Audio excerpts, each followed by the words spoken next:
Jawa Timur, awal abad ke-13, sebagai rakyat jelata, Ken Endok dan Gajah Para hanya bisa pasrah ketika nasib mempertemukan mereka dengan seorang raja Panjalu bernama Panji Asmarabangun. Gajah Para hanya bisa pasrah merelakan istrinya dicicipi oleh sang raja selama hampir 2 bulan, hingga akhirnya istrinya hamil, mengandung bayi hasil hubungan gelap mereka. Sang raja meminta agar Ken Endok merahasiakan seluruh kisah cinta terlarang ini. Sementara Gajah Para yang tidak terima istrinya digarap orang, berusaha melawan, dan akhirnya mengalami nasib yang mengenaskan, dibunuh oleh pasukan Telik Sandi atau intelijen. Singkat cerita, anak hasil hubungan gelap ini kemudian lahir dan diberi nama Ken Arok. Rumor mengatakan Ken Arok terlahir dengan sinar yang menakutkan sehingga ibunya membuangnya ke hutan, dan pada akhirnya diambil oleh seorang perampok bernama Ki Lembong. Di bawah asuhan Ki Lembong, Ken Arok menjadi preman perampok yang tangkas dan beringas.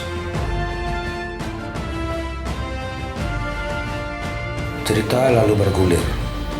Dalam konflik internal berkepanjangan, sang Maharaja Panjalu, ayah biologis Ken Arok, tewas di tangan seorang awuku atau kepala daerah bernama Tunggul Ametung.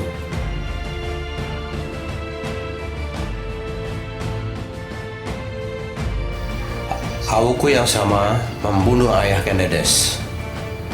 Ayah Ken Dedes dibunuh di depan Ken Dedes oleh Tunggul Ametung. Lalu Tunggul Ametung menikahi Ken Dedes. Sebuah kisah cinta yang berdarah-darah.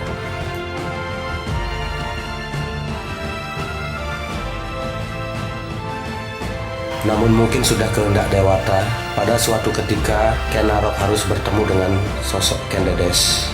Dan Ken Arok langsung jatuh cinta pada pandangan pertama dan berambisi untuk memilikinya apapun yang terjadi.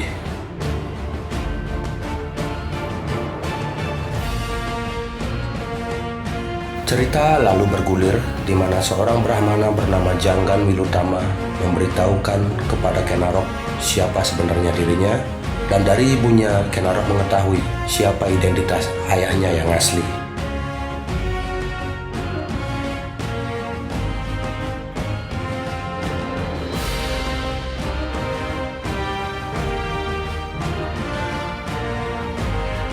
Kiranya tersingkapnya tabir misteri yang selama ini menyelimuti dirinya, ditambah pula hasratnya yang begitu mendalam terhadap Ken Dedes, membuat Ken Arok pada akhirnya membunuh sang awuku Tunggul Ametung.